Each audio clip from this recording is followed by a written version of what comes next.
দ্রুতগতিতে উঠলেন আর তার পতন হলো, আর বর্তমানে তিনি এনআইএর হাতে গ্রেফতার হয়ে জেলে আছে। কি বলবেন এই বিষয়ে? এটা হচ্ছে কর্মের ফল। আর আমাদেরও ত্রুটি ছিল, আমরা দ্রুততার সাথে আমাদের মানে নিয়মের মধ্যে ছিলাম, তার মধ্যে থেকেও সমস্তটা পরপর একেবারে সব কিছু পেয়ে গেছে, আমাদের হাত থেকেই পেয়েছে, অসুবিধা নেই। এবং কথা হলো এই মার্ক্সবাদ হচ্ছে কি অজেয়, একে কোনোদিন খতম করা যায় না। বলবেন এই প্রসঙ্গে? শওকত মোল্লা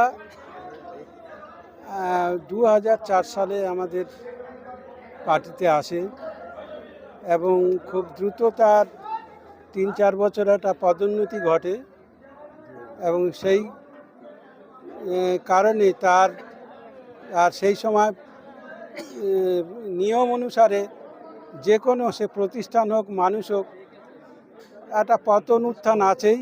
আমাদের বামফ্রন্ট সরকারের একটা পরাজয় ঘটেছিল, সেই সুযোগকে ব্যবহার করে আমাদের ক্যানিং ডুয়ের যে পার্টিকে তছনছ করে দিয়েছিল শওকত মোল্লায়, এবং সে তার নিজের ব্যক্তিগত উন্নতির জন্য, ব্যক্তিগত লাভের জন্য এই টোটাল সারাঙ্গাবাদ যে আমাদের কমিউনিস্ট পার্টির একটা সংগঠিত এলাকা ছিল সেটাকে তছনছ করে দিয়েছে। এবং তারপর সেই নিয়মেই আজকের তার পতন হয়েছে এবং আবার আমাদের এই পার্টির আবার আমরা ঘুরে দাঁড়িয়েছি এবং আশা করছি আগামী দিনে এই পার্টিকে আরও সংগঠিত, আরও শক্তিশালী করার কাজে আমরা ব্রতী হব। আপনাদেরই হাতে তৈরি করা যে নামগুলো বললাম, রুল লস্কর, রবিবার সর্দার, মনোরঞ্জন দেয়াসী, রাকিবুল লস্কর, এদের হাতে, আপনাদের হাতে তৈরি করা শওকত মোল্লা। সেই শওকত মোল্লা যখন তৃণমূলে গেল, সর্বপ্রথম ক্যানিং পূর্ব বিধানসভা থেকে তার পুরনো দল অর্থাৎ বামফ্রন্টকে পুরো নিশ্চিহ্ন করে দিল। আর আজকে বেশ কয়েকজন হাতে গোনা নেতারা এখনো পর্যন্ত আপনারা সিপিএম অর্থাৎ বামফ্রন্টে রয়েছেন, লাঠি ধরে ধরে এসেছেন। কি বলবেন এই প্রসঙ্গে? 2011-এর পরে তো কোনো কথাবার্তা বলাই ছিল না। 2013 পর্যন্ত আমরা মানে কোনো রকম টিকে ছিলাম। আমাদের পার্টি অফিস, যেটা লোকাল কমিটির পার্টি অফিস জীবনতলা, সেই পর্যন্ত ছিলাম। 2013 নির্বাচনে মানে ওই পঞ্চায়েত নির্বাচনের সময় আমরা পার্টিতে বসে আলাপ আলোচনার মধ্যে ছিলাম। ওখানে গিয়ে টিএমসির লোকজন গিয়ে নিচে থেকে মানে হল্লা মাচা আর ইট পাটকেল ছুঁড়ে আমাদের মিটিংটা পণ্ড করলো। তারপরে ও পাশে ফাঁড়ি ছিল, থানা ছিল, ওরা এসে, আমি ছিলাম, বিজয়বাবু ছিল, আরও সব ছিল, সব কমরেডরা ছিলাম। তাদের আবার বললো যে ভাই আপনারা আর এতে করবেন না, যান। আমরা চলে গেলাম। তারপর কেস কামারি হলো। ওরাই কেসেই মানে সবচেয়ে বেশিরভাগের দিকতে এগিয়ে গেছে। যেমন মারধরও যেমন করেছে, তেমন মানে তাড়াতাড়ি হয়েছে, সেরকমভাবে কেসও করেছে। এইভাবে কেটে গেল। 13 পর্যন্ত আমরা পার্টি অফিসে উঠতে হয়েছি। তারপর আর পার্টি অফিসে ওঠার সৌভাগ্য হয়নি। 2026-এ এসে আবার উঠতে পারা গেছে। পার্টি অফিস খোলা আছে। আপনাদের জুনিয়র, আপনাদের যাদের সবার জুনিয়র, তিনি দ্রুতগতিতে উঠলেন আর তার পতন হলো, আর বর্তমানে তিনি এনআইএর হাতে গ্রেফতার হয়ে জেলে আছে। কি বলবেন এই বিষয়ে? এটা হচ্ছে কর্মের ফল, তার কর্মের ফল। আর আমাদেরও ত্রুটি ছিল, আমরা দ্রুততার সাথে আমাদের মানে নিয়মের মধ্যে ছিলাম, তার মধ্যে থেকেও সমস্তটা পরপর একেবারে সব কিছু পেয়ে গেছে, আমাদের হাত থেকেই পেয়েছে, অসুবিধা নেই। একসঙ্গে অনেক যেমন ভালো সময় কাটিয়েছেন, আবার খারাপ সময়ও কাটিয়েছেন তার সঙ্গে। হ্যাঁ, বর্তমানে তিনি জেলে, কেমন লাগছে আপনার, কেমন অনুভব হচ্ছে? যে ভালো লাগছে না? একটা মানুষ হিসেবে তার তো ভালো লাগার কথা না জেলে গেলে, কিন্তু তার কর্মের জন্য সে জেলে গেছে, সেজন্য তো আর আমরা অনুতপ্ত করলে হবে না, এটুকু বলবো। বেশ কিছু কমরেড যারা নীতি আদর্শের কথা বলতো, জীবনতলা বা সারাঙ্গাবাদ দাপিয়ে বামফ্রন্ট নেতৃত্ব দিয়েছেন, বামফ্রন্ট করেছেন, তারা দেখলাম যে বিজেপি সরকার আসার পরে জীবনতলার মোড়ে বিজেপির পতাকা ফেস্টুন নিয়ে বলছে ভারতীয় জনতা পার্টি করবে। কি বলবেন এইটা?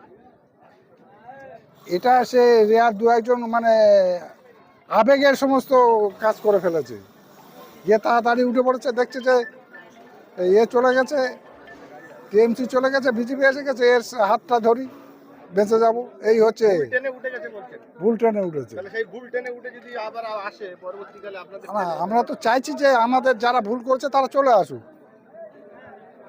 তবে যারা একদম ট্রেডমার্ক যেগুলো আছে তাদের তো আর নেওয়া যাবে না। যেমন এখানে ট্রেডমার্ক আছে, টিএমসি থেকে কয়েকজন আছে, সে তছনছ করেছে। কারণ আমরা এখানে তো এটা লড়াইয়ের জায়গা ছিল, ওই নেত্রাতা এখানে প্রচুর জমি আমরা দখল করেছি লড়াইয়ের মাধ্যমে। সেই সব জমি বিলি বন্টন করা হয়েছে, পরবর্তী পাট্টা টাটা করে দেওয়া হয়েছে। আর সেই জমিতে বর্তমানে এই 2011-এর পরে থেকে আবার মানে অনেক চাষি উচ্ছেদ হয়ে গেছে, আবার পুনরুদ্ধার আমাদের লাগতে হবে, এই হচ্ছে। ধন্যবাদ। না ভাই, বসতে বললি বসা যাবে কি? এখন ধরে বসাতে হবে, ধরে ওঠাতে হবে।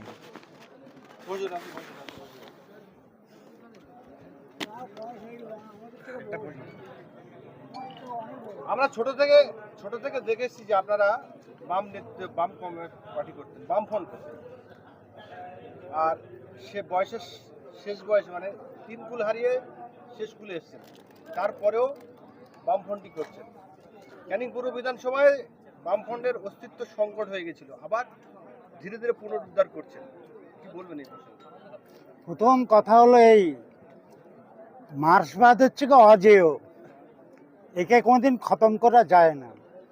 এটা খতম হয় তখনই যখন মার্ক্সবাদ সম্পর্কে নিজেদের দলের মধ্যে একটা অংশ বিভ্রান্তি ছড়িয়ে চেষ্টা করে ক্ষমতা কুক্ষিগত করার জন্যে, তখন স্বাভাবিক কারণে গরিব মানুষ যারা সচেতন নাগরিক তারা মুখ ফিরিয়ে নেয়, যার রেজাল্ট হিসাবে আমরা ভুগেছি। 11 সালের পর থেকে, অন্যরা বলেছেন 11 সালের পর থেকে এই যে 26 সাল পর্যন্ত এই যে টানা সময়টা, আমরা কিন্তু বসে থাকিনি, মানে বিজয়দা, আমি বা আরও আমরা বসে থাকিনি, আমাদের সংখ্যায় কমে গেছিলাম, কিন্তু আমরা আমাদের কাজ চালিয়ে গেছি। কিন্তু প্রকাশ্যে আমরা 15 বছর এখানে আমরা রাজনৈতিক কর্মকাণ্ড এখানে ধারাবাহিকভাবে চালাতাম।